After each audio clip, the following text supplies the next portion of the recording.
everyone, this is CSES Sejal Katari and with lots of energy. Let me start with today's session. आज मैं बहुत important topic पे बात करने वाली हूँ.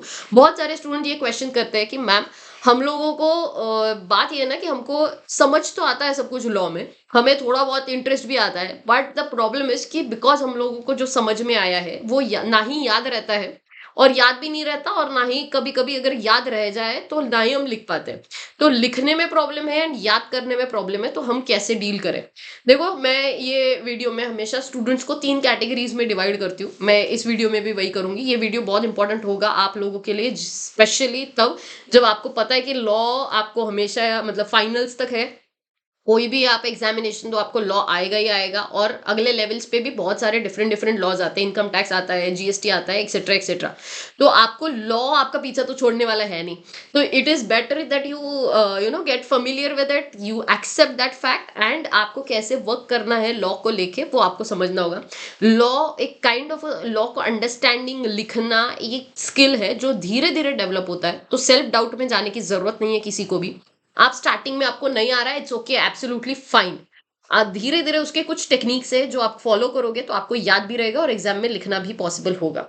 तो सबसे पहले तो 3 कैटेगरी के स्टूडेंट होते हैं. एक जो स्टार्टिंग से बहुत अच्छे से पढ़ते हैं, दूसरा जो बीच बीच में पढ़ते हैं, बीच बीच में छोड़ देते हैं, एग्जाम या टेस्ट होगा तब पढ़ते हैं, बाकी भगवान भरोसे रहते हैं.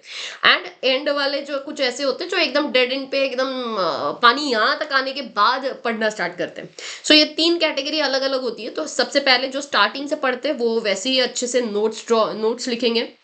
नोट्स में ये ध्यान रखना, समरी नोट्स कभी भी ऐसा नहीं होना चाहिए कि आपने पैराग्राफ ही कॉपी पेस्ट कर लिया, या तो आपने उसको डायग्राम फॉर्म में लिखो, उसको समराइज करो, शॉर्ट करो, जो भी मतलब कीवर्ड जैसे उतने लिखो, सो दैट आप लोगों का अगर सपोज मान लो 20 पन्ने का कोई 20 पेजेस का आपका कोई यूनिट है, तो आपने उसको 7 से 8 पेजेस, मैक्स 8 पेजेस आपने मतलब समराइज कर देना चाहिए, सो दैट आपका जो भी सिलेबस इतना है उतना हो जाएगा, and then you revise it again and again and again. तो ये स्टार्ट से जो पढ़ते हैं उनका तो ठीक है, उनको तो टेक्निक पता होता है, और जो स्टार्ट से पढ़ते हैं वो वैसे ही पढ़ लेते हैं. मैं बात करूंगी स्पेशल कैटेगरीज के स्टूडेंट्स के बारे में, जो बीच बीच में पढ़ते हैं, एंड एंड में छोड़ देते हैं, या उन स्पेशल स्टूडेंट्स की जो मे बी एकदम डेड एंड पे आने के बाद पढ़ते हैं. तो देखो, मैं हमेशा ये बात बोलती हूँ कि बहुत सारे स्टूडेंट्स, आप मुझे ये क्वेश्चंस बहुत सारे स्टूडेंट पूछते हैं कि मैम अगर हम इतना इतना कर देंगे तो पास हो जाएंगे क्या.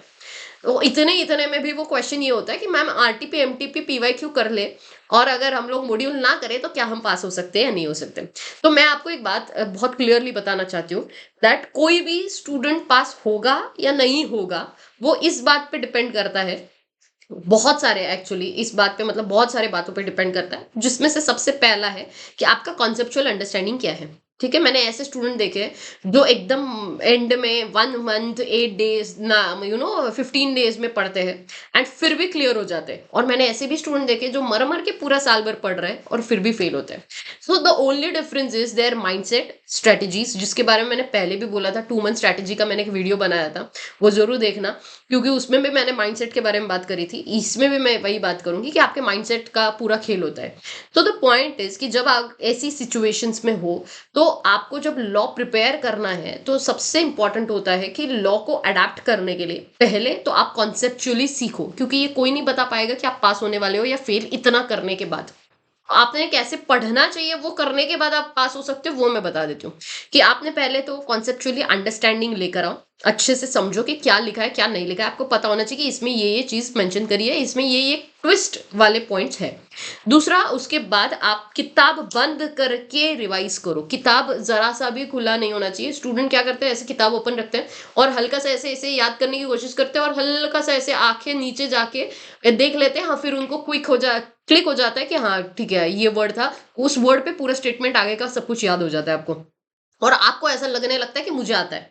सो द पॉइंट इज किताब बंद होनी चाहिए, देन यू रिवाइज. वो किताब बंद होने के बाद आप ये चेक करो कि कितना याद आ रहा है कितना नहीं, then again you open that book. फिर या देखो कि उस पेज पे या वो जो भी कॉन्सेप्ट आप पढ़ रहे हो उसमें से कितना आपने स्किप किया. फिर किताब बंद करो, फिर लिखो. लिखते टाइम पे ये ध्यान रखो कोई भी अच्छे हैंडराइटिंग में नहीं लिखेगा, पूरा डॉक्टर हैंडराइटिंग होना चाहिए. वर्ड्स भी पूरे लिखने नहीं है. अब जैसे सपोज मान लो नॉट विथ स्टैंडिंग, तो नॉट विथ बस खत्म, स्टैंडिंग वगैरह वो ऐसे आगे डॉक्टर हैंडराइटिंग में ऐसे ऐसे हार्ट बीट्स की जैसा हो जाना चाहिए.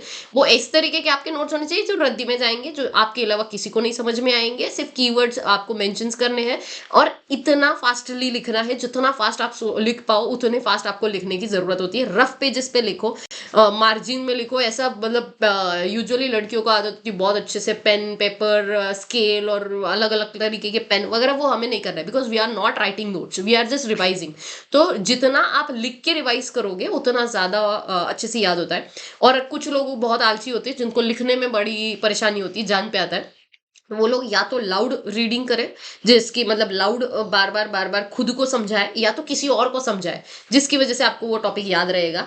एंड जिनको लिखने में मौत आती है, मतलब एकदम ही मतलब कि हजार बार बोलती हूँ कि लिखा करो, जितना आप ज्यादा लिखोगे उतना याद रहेगा, लेकिन फिर भी नहीं होता है उन लोगों से। तो वो लोग या तो दूसरों को समझाए, या तो फिर खुद की वॉइस में रिकॉर्ड करके रखे और उसको 5-6 बार सुने, जिसकी वजह से आपको याद होगा, वरना आपको याद नहीं होने वाला है। क्योंकि जो चीज आप बार बार दिमाग पे हैमर करोगे वो तभी याद होती है, ये दिमाग में डाल दो। तो अगर हैमर करना है तो लिखो।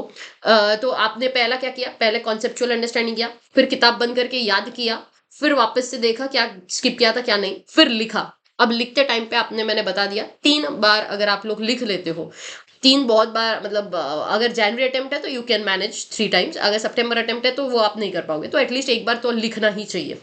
तो आप लिखो, एंड देन यू चेक कि आपने क्या स्किप किया क्या नहीं किया, एंड देन उसके बाद आप क्वेश्चन एंड आंसर्स बहुत सारे प्रैक्टिस करो।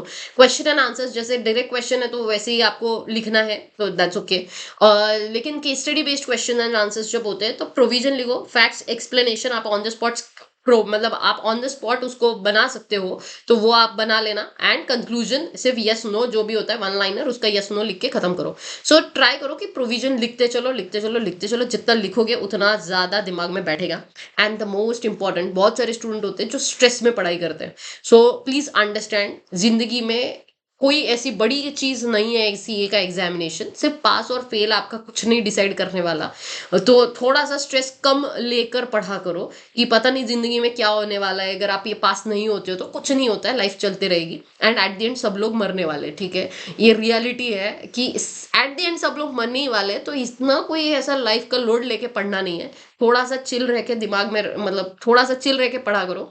हाँ, कुछ लोग बहुत ही कैजुअल होते हैं, उनको थोड़ा सा स्ट्रेस लेने की जरूरत है, बट हाँ जिनके पास ऑलरेडी बहुत सारा स्ट्रेस लेके बैठ पढ़ते हैं, प्लीज आप लोग स्ट्रेस लेके मत पढ़ो। थोड़ा सा जितना कम स्ट्रेस लेके पढ़ोगे, खुश रह के पढ़ोगे, कंप्लेन कम करके पढ़ोगे, उतना ज्यादा फायदा होगा। And the most important, at the and आपको ये ध्यान रखना है कि आप ज्यादा से ज्यादा फेल ही होने वाले, उससे ज्यादा कुछ नहीं होने वाला। सो अगर आप बहुत सारे स्टूडेंट पूछते हैं कि हम लोग ये अटेम्प्ट दे या स्किप करके अगला अटेम्प्ट दे, तो मुझे एक बात समझ नहीं आती उन स्टूडेंट्स की। देखो पॉइंट ये है कि अगर आप ये अटेम्प्ट नहीं देने वाले और अगला अटेम्प्ट दे रहे हो, तो वैसे ही ये अटेम्प्ट में तो आपका वैसे ही मतलब कुछ होना नहीं है। ट्राई करो, रिस्क लो, higher the risk higher the return, try करो, रिस्क लो, अटेम्प्ट दो, पास हो गए तो वेल एंड गुड, नहीं हुए तो भगवान भरोसे। बिकॉज मैंने सीएस ऐसे ही निकाला था, रिस्क लिया था, 21 डेज में मैंने सीएस प्रोफेशनल निकाला था। So that 21 days that was my biggest risk, जो मैंने एग्जामिनेशन पर्सपेक्टिव से लिया था, उसका मैंने वीडियो भी डाला है, डिस्क्रिप्शन में शायद लिंक भी होगा, देख लेना। बट हाँ, that was the biggest risk which I have taken, और उसने मुझे बहुत सुप्रीम लेवल का रिजल्ट दिया था। सो रिस्क लेना जरूरी है, और जितना बट अनशंट कुछ भी रिस्क मत लेना। अपने सेल्फ अवेयरनेस होना चाहिए, मैं हमेशा बोलती हूँ सेल्फ अवेयरनेस होना चाहिए, खुद पे काम करो, तब जाके आपको पता होगा कि आपके प्लस माइनस सब कुछ पता होने चाहिए। एंड सबसे मोस्ट इंपॉर्टेंट, सारे स्टूडेंट को लॉ इसीलिए पसंद नहीं होता है, या जो प्रैक्टिस नहीं करते हैं, जो डिफिकल्ट रहता है, याद नहीं रहता, उसके पीछे रीजन ये नहीं होता कि आपको लॉ समझ नहीं आता, उसके पीछे का रीजन होता है आपका बेसिक इंग्लिश ही कमजोर है। So please try to understand, आपको पहले आपका इंग्लिश पे इम्प्रूव करना होगा, तब जाके आप बोलो कि आपको लॉ आता है या नहीं आता है। बिकॉज इंग्लिश में प्रॉब्लम है, इसकी वजह से लॉ से नफरत होती है। सो प्लीज अंडरस्टैंड, आपको बेसिक इंग्लिश का थोड़ा सा बेसिक ग्रामर आपको ढंग से आना चाहिए, जिसकी वजह से आपको लॉ बिल्कुल भी डिफिकल्ट नहीं होगा। तो ये कुछ चीजें हैं जो आपको अगर मतलब ये जब तक नहीं करोगे तब तक ना ही वो याद होगा, और याद भी हुआ तो लिखने में प्रॉब्लम होगी। तो अगर ये दोनों प्रॉब्लम्स में कैटेगरी में अगर आप लोग आते हो तो ये स्टेप्स फॉलो करने ही पड़ेंगे। कोई बहुत सारे स्टूडेंट को मैंने देखा है पढ़ लेते हैं, ठीक है, किताब बंद कर देते हैं, फिर उसके बाद याद करते हैं, और फिर हाँ ठीक है याद आ गया ऐसा करके, वो भी किताब बंद करके भी नहीं करते, याद आ गया और छोड़ देते हैं, और फिर बाद में बोलते हैं कि हमको याद नहीं आ रहा था या लिखना नहीं आ रहा। याद तो है लेकिन लिखना नहीं आता। तो ये सारी चीजें तब होंगी जब आप लोग ये स्टेप्स को फॉलो करोगे, इसमें से एक भी स्टेप स्किप किया आपको दिक्कत होने ही वाली है। तो ये स्टेप्स को फॉलो करो एंड आपको कोई दिक्कत नहीं होगी, फॉर श्योर आप लिख पाओगे, ये पक्का है, बिकॉज ये मैंने हमेशा किया है और मेरा हमेशा हर एग्जाम में लॉ सेल्फ स्टडी रहा है। सो मुझे पता है कि ये टेक्निक वर्क करेगा ही करेगा, फिर आप कितने भी एवरेज स्टूडेंट हो कोई फर्क नहीं पड़ता। Okay, till then take care, bye bye, all the best, keep studying.